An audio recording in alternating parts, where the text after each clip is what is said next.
I just wanted to say some words for the bride and the groom.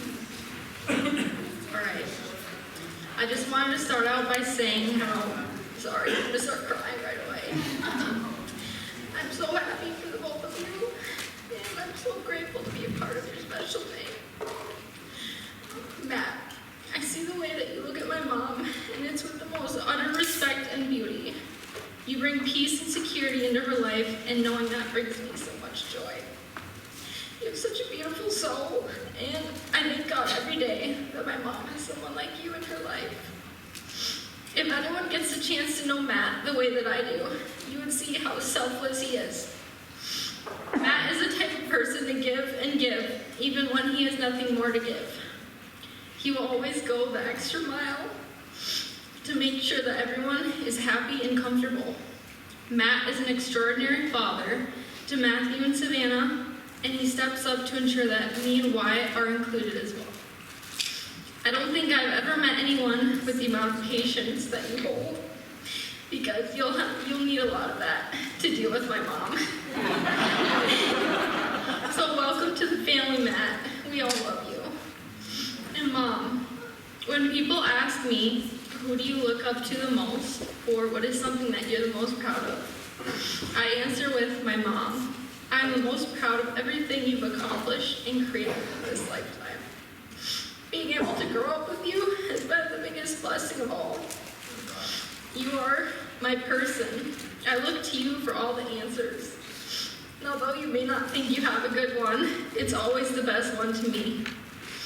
I know that everyone says that their mom is the best, but you truly are the best. You have sacrificed so much to ensure that me and Wyatt have a beautiful life, and I know that you'll do the same for Matthew and Savannah. To be able to call you my best friend and mother all in one makes me the richest person here. I'm consumed in happiness from which today has brought, and I thank Jesus for bringing us together today. To Matt and Sky, may your forever be filled with love.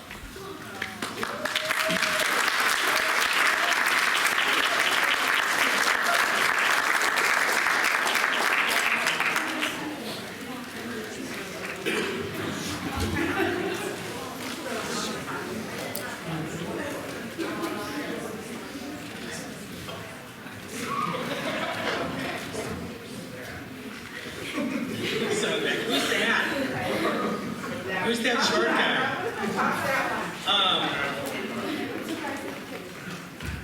I'm Paul Maloney, best man. I heard it's customary for every year that you've known the groom, you get 1 minute for a best man speech, so we got 28 minutes to get started here. But I do apologize in advance, like you can eat, but this is probably about 10 minutes long. It was the summer of 1996. I was in the basement of Faith Covenant Church in their youth group, my first day of middle school youth group. I opened the door to the sounds of DC talk and the smells of pungent, pubescent armpits filling the air. I walked over to a masking taped 4-square box and got in line to wait my turn. Every kid was waiting their turn to try to dethrone this big high schooler kid wearing a Cubs jersey. One by one, we battled this high school boy for the king's position with little avail. But instead of gloating or being bullyish for putting others down, he congratulated us for our attempts and our form. There was a tenderness and gentleness that didn't fit this big jock stature. I decided to attempt initiating a friendship the only way a 6th grade boy knows how to do, by making farting and diarrhea noises every time the ball came into my room. We both died laughing, and pow, a friendship was formed. Over the coming years, we developed many interests and hobbies together, some of which consisted of making skits in the Falcon Ridge Middle School bathroom, listening to raunchy Adam Sandler albums after Matt's parents went to sleep, having sleepovers, and scratching each other's backs while we were trying to fall asleep. Meanwhile, Matt's parents were in their room wondering if their son was gay while they were falling asleep. We also fell asleep memorizing Monty Python and the Holy Grail as best we could. We also enjoyed the leisurely sport of being kicked out of places. We got kicked out of Buck Hill, the Burnsville Mall twice, 10th grade biology, the Apple Valley Pool, the Coke Refinery, and both of our houses. The time we got kicked out of Matt's house is one of my favorite stories. You see, Matt played a lot of baseball. And if that wasn't enough, Matt was a big kid. And to this day, I still feel like he doesn't understand his own strength. Fun fact, we walked to school late one day and had to go into the parent drop-off office. And the parent volunteer secretary mistook Matt for my dad, and so Matt signed us both in without tardies. Oops, I skipped a page. All right, when we were in Matt's parents' Pilot Knob house, we were working up an appetite, and Kim, Matt's mom, was nice enough to run to Cub Foods to make us a Schwein delicacy called ribbon sandwiches. All I can say is that they were a combination of jelly meat and peanut butter, and it was fascinating. But while Kim was away, we wasted no time to play catch with a bowl of fruit we found on the kitchen table. We began bragging how far we could throw an orange. Matt was convinced that he could throw the orange out his porch window clean across Pilot Knob. Knowing where this could go, I egged him on. My first throw landed right in the middle of Pilot Knob with a splat. I didn't make it very far. And then it quickly turned into a game of lobbing produce at cars as they drove by. We knew we got one when you heard a bonk and a screeching tire. And we were rolling around the floor laughing, not knowing what our consequences would slowly unfold to. Until we came to the bottom of the fruit bowl, where we found a very old, very squishy, half-rotten peach. Last one, Matt, better make it count. But the house was dark in order to conceal the flying produce from the unsuspecting victims. So when Matt went back to the three-season porch, he wound up and threw a 65-mile-an-hour peach directly into the closed window next to the open one we had been using. What happened next defines physics and imagination. We stepped fully into the Cloudy with a Chance of Meatballs book as it began raining soft, fermented peach all over the three-season porch. I do not exaggerate when I said no surface in that three-season porch was spared. The pre-fermented citrus aromas filled the air as well as panic. It wasn't until the sound of the garage door opening, indicating Matt's mom's return, that chaos ensued. Matt, realizing that there was any attempt to hide our mishap was absolutely futile. We fled to his room, where we quietly listened for Kim's discovery and enjoyed the short moments we had left before she killed us. The sounds of paper bags being on the counter signaled that she was in, and her voice rang up the stairs. Boys, got you some stuff for the sandwiches and some donuts for tomorrow. Did you guys light a candle? It smells pretty good in here. Oh my gosh! The walls, what is it? So to this day, I'm sorry, Kim.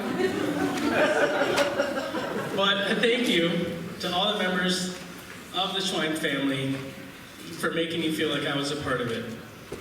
If there was something I would like you to know about Matt, he's intentional.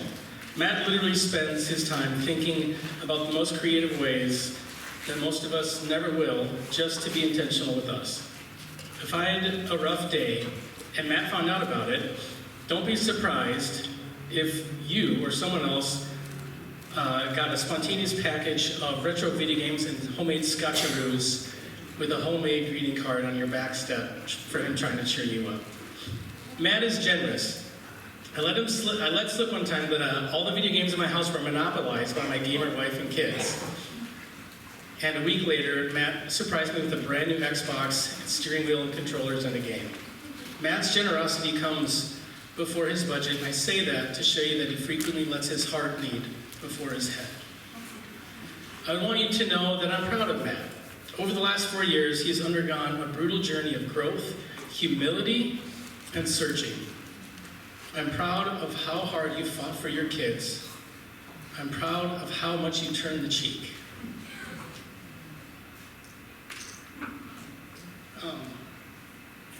Every part of your character has been scrutinally analyzed and attacked.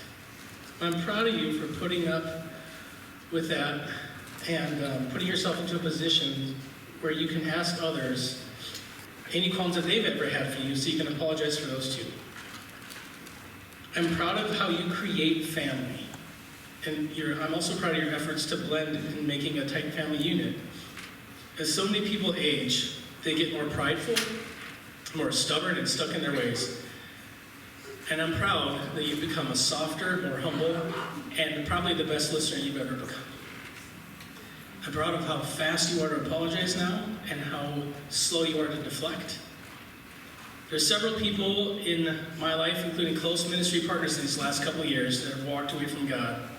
And I'm proud of you for running after him in the most difficult season of your life, rather than blaming him or asking for something better or thinking that he's out to get you. God is not your genie who is not delivering for you. He is definitely your Lord. I'm proud of you for picking a good, solid woman who can companion with you through all the years and who also reveres the Lord as well. Sky, I like you a lot. For 14 years, I was reminded that I was a temporal guest in Matt's house. And for the first time since Matt was living with his parents, I feel like Matt's house is finally my home again too. Now Matt and Sky's home will be established here in 2024. And I speak to everyone to know that if you get to grace yourself in Burnsville and walk through their doorstep, you'll be met with two pastors, one named Matt and one named Sky. They will welcome you indiscriminately and love you and restore you and bless you as soon as you cross their threshold. My mom, during one of our sleepovers our sophomore year, mentioned something to me while you were downstairs. You know, Paul, not everyone is blessed enough to find a soulmate in their lifetime. But I believe that God gave you each other. Because there's no way two people as weird as you two will find each other. But I honestly believe that too. And spending some time, I want you to know how much I love you and I appreciate you.